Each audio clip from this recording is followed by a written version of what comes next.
Welcome back to In Pursuit 360. Today, we're going to be talking about traffic stops and what you should do if you ever get pulled over.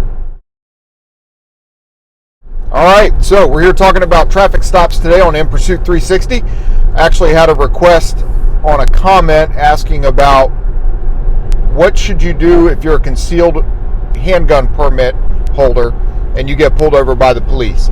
So let's start at the beginning. Let's talk about just general things to do if you're ever pulled over by the police. So think about what happens if you're driving on a road or you're driving on a highway and you get a flat tire. You should have been taught that you need to get to a safe place to pull off the roadway. So if you're on the highway, you pull off the shoulder, get off as far as you possibly can. If you're on a regular roadway, like let's say just driving through town, then you pull off into a parking lot or a driveway. You get yourself off the road because it's safer. You don't want to get hit by a passing car. So if you want room to be able to change your tire or for the tow truck to be able to come and change your tire for you, then you need to get off the road. Same thing if you get pulled over by the police. You ever see those blue and red flashing lights in your rearview mirror and you have to pull over, you need to find a safe place to pull over.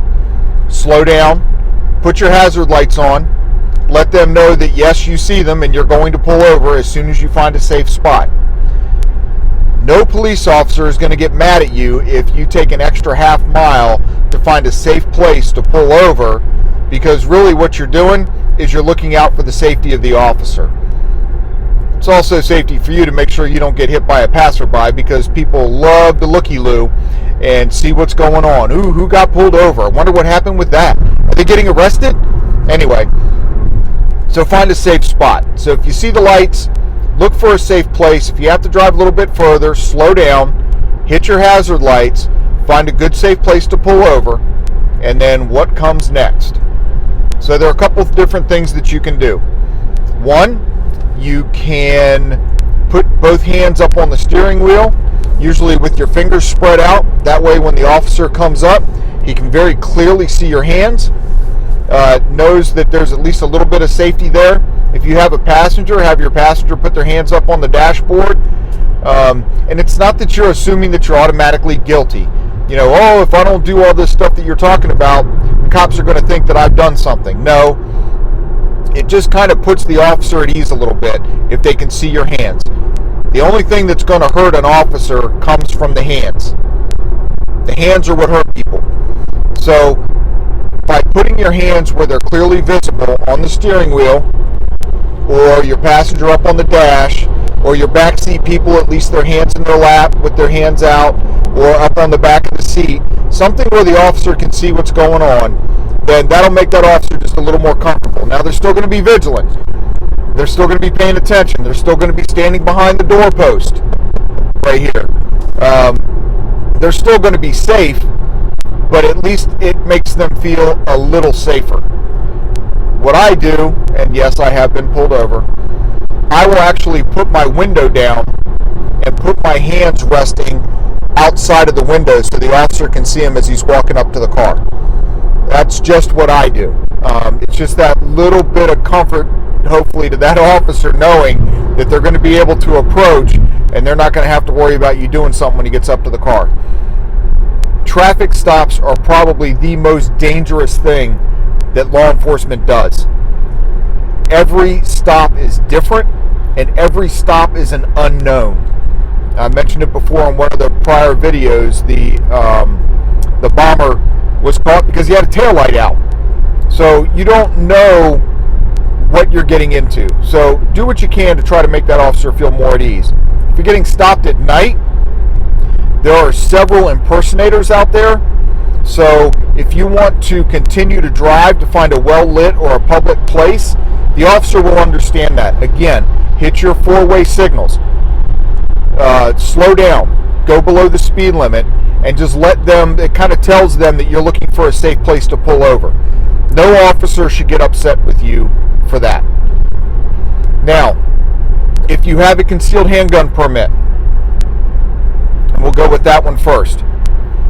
As soon as the officer gets up to the car and says either, I need to see your license and registration, or do you know why I stopped you? Sir or ma'am, just to let you know, I have a concealed handgun permit, my weapon's in the car, and this is where it is.